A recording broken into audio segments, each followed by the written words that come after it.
ताज़ा खबरों के लिए कोणार्क न्यूज़ को सब्सक्राइब करें और बेल आइकन ज़रूर दबाएं।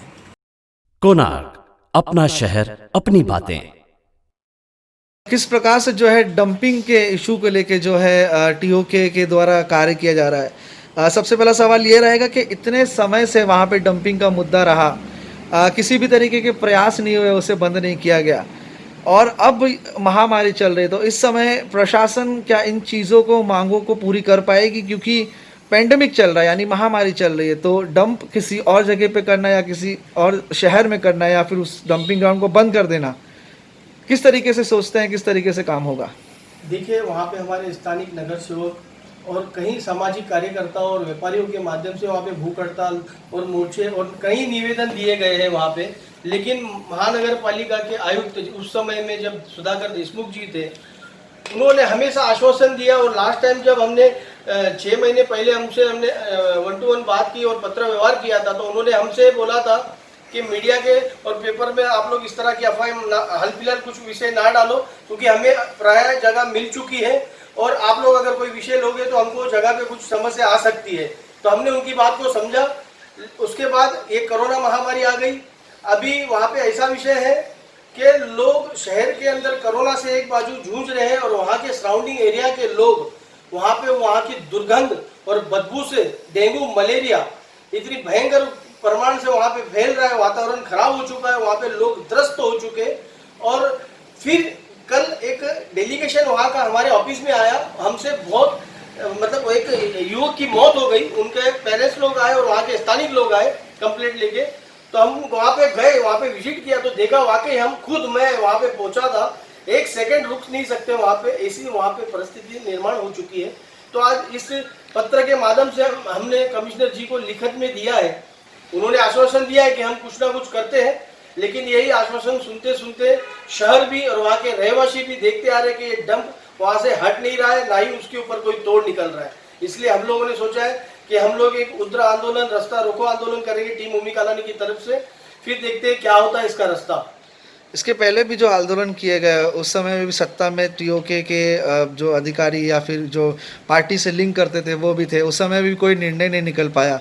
इस बार फिर से सत्ता में है, लेकिन ऐसा क्योंकि सत्ता में होने के बाद ही जो है विरोध करना पड़ रहा है, या फिर ऐसा है कि सत्ता में रहने के बाद भी जो है किसी तरीके की मांगे आप लोग की पूरी क्यों नहीं हो रही? अभी देखिए, उमी कॉलोनी जी के आदेश अनुसार अगले बार भी हम लोगों ने मांगे की थी, इस बार का तरीका कुछ और होगा, कॉलोनी स्टाइल का तरीका होगा, जब शायद ये प्रशासन जगेगी। और दूसरी बात, इनके हमने लास्ट टाइम देशमुख जी के समय पे उन्होंने कहा था कि रिक्वेस्ट करके कि हमें 15 दिन दीजिए, हम 15 दिन में ये हमारा पास हो चुका है, हमें अलर्ट जगह सरकार की तरफ से अलर्ट हो चुकी है, महाराष्ट्र राज्य सरकार की तरफ से, हम वहाँ पे ये शिफ्ट करेंगे। अब देखा कि 7-8 महीने गुजर चुके हैं, यहाँ पे कोई एक्शन नहीं। अभी समीर अडाले जी आए यहाँ पे, अभी उनको अभी तक वहाँ पे जाके विजिट कोई किया नहीं उन्होंने। अभी मैंने उनसे कहा कि आपको ये मांगे जायज या नाजायज लगेगी, लेकिन आप एक बार वहाँ पे जाके विजिट करिए, फिर आपको पता चलेगा। डंपिंग ग्राउंड में प्लेटफॉर्म के लिए भी जो है वहाँ पर निधि पास की गई थी, पानी की पाइपलाइन को लेके भी निधि पास की गई थी, उसके बारे में किस तरीके की जो है जानकारी है? वहाँ पे प्लेटफॉर्म की जो निधि पास हुई थी, जैसे अभी भी मुझे कमिश्नर जी ने कहा कि वहाँ पे हमारा अच्छी तरह से काम हो रहा है, वहाँ पे हमने प्लेटफॉर्म बनाया। मैंने बोला प्लेटफॉर्म के नाम पे वहाँ पे भ्रष्टाचार हुआ है, वहाँ पे प्लेटफॉर्म नाम की कोई चीज़ नहीं है, वहाँ पे कोई चीज़ सुरक्षा से नहीं है, कीचड़ दलदल, उसके अलावा कुछ नहीं कहा गया प्लेटफॉर्म।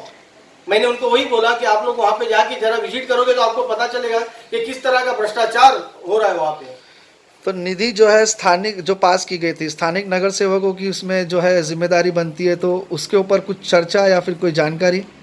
उन्होंने इस विषय में कोई बात नहीं की और उस विषय की कोई जानकारी है नहीं। अगर ऐसा रहा भी भ्रष्टाचार स्थानीय कुछ नगर सेवकों की वजह से, तो उसके खिलाफ भी हम लोग मोर्चा निकालेंगे। क्या कहना चाहेंगे वहाँ पर जिस तरीके से परिस्थिति है? कई बार जो है नगर सेवकों ने भी, स्थानिक नगर सेवकों ने भी आंदोलन किया, आपकी जो बहन है वहाँ से चुन के आए हुए हैं, तो किस तरीके से जो है मांगे हैं, क्योंकि प्रशासन जो है इतनी बारंबार होने के बाद भी जो है नहीं सुनता? देखिए, मेरी बहन कविता सुरेश गायकवाड़ नगर सेवक जो अभी चुन के आएगी, जो डंपिंग का मुद्दा है, जिन दिन से चुन के आने के बाद उस दिन से हम लोग 6 महीने के बाद पत्र व्यवहार कर रहे, आयुक्त से बोल रहे, डंपिंग का विरोध कर रहे, मोर्चा के, उपोषण के, लेकिन आयुक्त तो कुछ ध्यान दे रहे नहीं, जिसकी वजह से लोगों की उधर जान ही गए, बीमार हो गए। कई गंदगी है उधर। वारंवार बोलने के बाद भी वहाँ पे प्रशासन, कमिश्नर, आयुक्त साहब ध्यान ही नहीं दे रहे।